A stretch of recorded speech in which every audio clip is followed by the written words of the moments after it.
नमस्कार किसान साथियों, मैं हूं गणेश धाकड़ और आप देख रहे हैं गंगेश्वर जहर मुक्त जैविक खेती यूट्यूब चैनल पर खेती से जुड़ी जानकारियाँ। किसान भाइयों, बात करेंगे आज अपन खरपतवार की। खरपतवार कई तरह के हैं, जिसमें चौड़ी पत्ती और सकड़ी पत्ती। चौड़ी पत्ती में भी कई तरह के खरपतवार होते हैं, जिनमें मानो भी अपनों ने कोई दूसरी फसल बो रखी है तो जो पिछली फसलों के दाने उगते हैं ना, वो भी अभी की फसल के लिए खरपतवार की गिनती में आते हैं।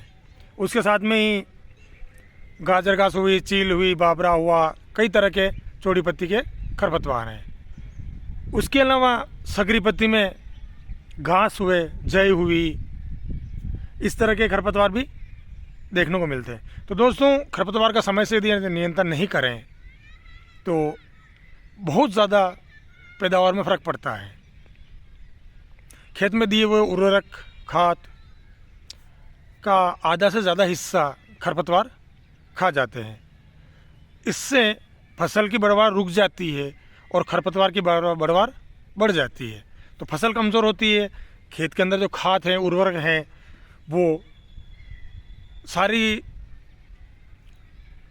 खाद उर्वरक फसल को नहीं मिलते हुए खरपतवार को मिलने लगती है। तो इसलिए पैदावार में भी फ़र्क पड़ता है, फसल के चलने में, ग्रोथ करने में भी फ़र्क पड़ता है, और आर्थिक रूप से जो क्षति होती है ना अपने को, खाद भी के लिए, उर्वरक के लिए जो अपन लिक्विड रूप में देते हैं, चाहे वो हम चैलेटेड फॉर्म में देते हैं, तो सभी तरह के खातों में खर्च होने से खेती का जो खर्च है ना अधिक बढ़ जाता है और उसकी अपेक्षा उत्पादन कम मिलता है। किसान साथियों, आज बात करेंगे अपन लहसुन और प्याज की फसल में क्या क्या खरपतवार हैं, उनको किस तरह से नष्ट करें ताकि खेत में उर्वरक शक्ति बने रहें, उससे को खरपतवार को निकालने के लिए जो लेबर का खर्च है वो बचे और पैदावार अपने को अच्छी मिले।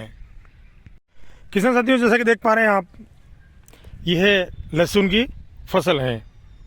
तो आज जो बात करेंगे अपन लहसुन और प्याज के लिए सेम खरपतवार होते हैं, और लगभग जो रासायनिक प्रक्रिया, जो रासायनिक दवाई अपन यूज़ करेंगे वो भी लगभग एक ही होती है।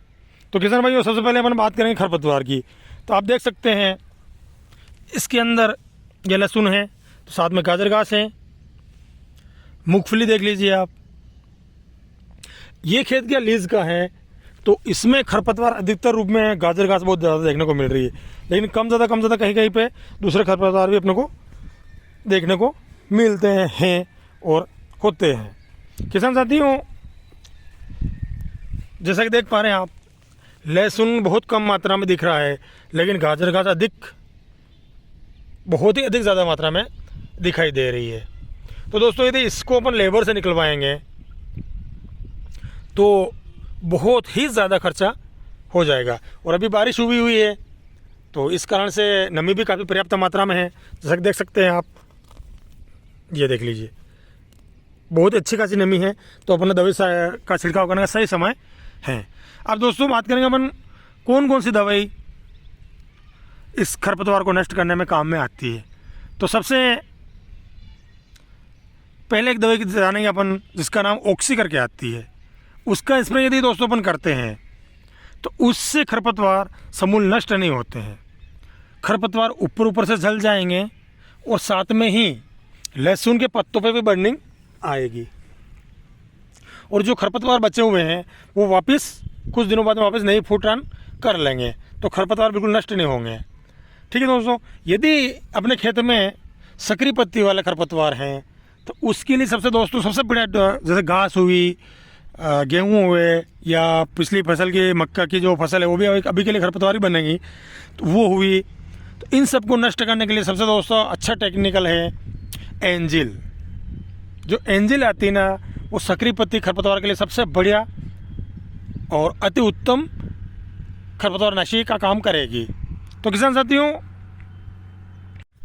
अब सबसे लास्ट में और सबसे अच्छी कह सकते हैं, क्योंकि मैं हर साल यही यूज़ करता हूँ, और सबसे असरकारक दवाई जो आती है जिसके अंदर सकड़ी पत्ती और चौड़ी पत्ती दोनों पे नियंत्रण अपन पा सकते हैं।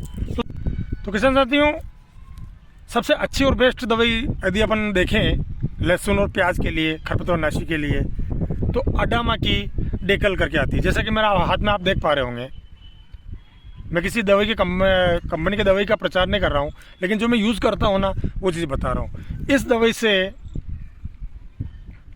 सकरी पत्ती और चौड़ी पत्ती दोनों तरह के खरपतवार होंगे ना, वो नष्ट होंगे। साथ ही लहसुन और प्याज की फसल की जो पत्तियां हैं उस पर बर्निंग भी बहुत ही कम देखने को, ज़्यादा फुहारा रह गया तो बर्निंग आएगी, बाकी बर्निंग देखने को नहीं मिलती। और लगभग छोटे मोटे जो खरपतवार सारे के सारे ज़मीन से बिल्कुल जड़ मूल से ख़त्म हो जाएंगे। क्यों दोस्तों, इसका डेकल का मैं यूज़ करता आता हूँ, हर साल करता हूँ और अच्छे से इसके रिज़ल्ट देखने को मिलते हैं। तो अभी नमी भी बराबर बनी हुई है, तो इसका स्प्रे अपन 30 ml प्रति 20 लीटर पानी की टंकी में मिलाकर करना चाहिए और कर सकते हैं। किसान साथियों, जैसे कि आप देख पा रहे हैं, अडामा की जो डेकल है ना नाम से दवाई आती है, और इसकी मात्रा की यदि अपन बात करें तो 350 ml इस शीशी के अंदर दवाई आपको मिलेगी। दोस्तों, मैं अभी इस खेत में हाथ की टंकी से स्प्रे नहीं करते हुए ट्रैक्टर की टंकी से स्प्रे कर रहा हूँ।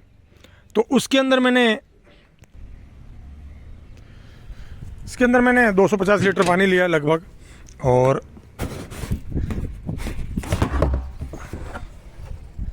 जो 500 लीटर टंकी आती है ना उसको आधा भरा है, और इसके अंदर मैं इस शीशी को जो 350 ml है इसको पूरा डालूंगा, और साथ में ही 1 किलो यूरिया लगभग इसके अंदर मिक्स करूंगा। तो इससे क्या होगा, ये दवाई प्रॉपर रूप से अच्छे से काम करेगी, और फसल का जो कुछ भी अपन उर्वरक स्प्रे करते हैं या दवाई स्प्रे करते हैं, जो खरपतवार है ना उनको यूरिया डालने से अपना जो खरपतवार है फसल है वो अच्छे से अवशेषित करेगी।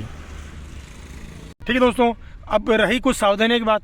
तो दोस्तों, जैसा कि आप देख पा रहे हैं, ये लहसुन की फसल है, साथ में ही गेहूं की फसल है। तो दोस्तों, कुछ सावधानी अपने को रखनी है। सबसे पहले खेत के अंदर पर्याप्त नमी होनी चाहिए। दूसरी बात, यदि पास में कोई फसल दूसरी है तो हवा का रुख देखकर हवा की उल्टी दिशा में से स्प्रे करना शुरू करें, ताकि अपन उस पास में जो फसल खड़ी है, जो दूसरी फसल खड़ी है, उस पर फव्वारा नोजल नहीं जाए और फसल वो ख़राब नहीं हो। क्योंकि देख पा रहे हैं अपन, एक साइड में लहसुन की फसल खड़ी है और दूसरी हाथ में गेहूं की फसल खड़ी है, तो गेहूं की फसल में जो दवाई है बहुत ज़्यादा नुकसान पहुंचाएगी। तो इस तरह से कुछ सावधानियाँ रखिए।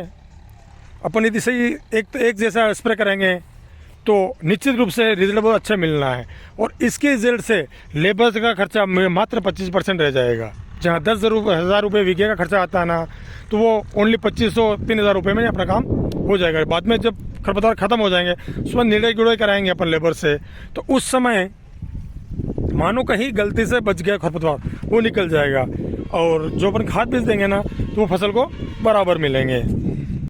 तो किसान साथियों,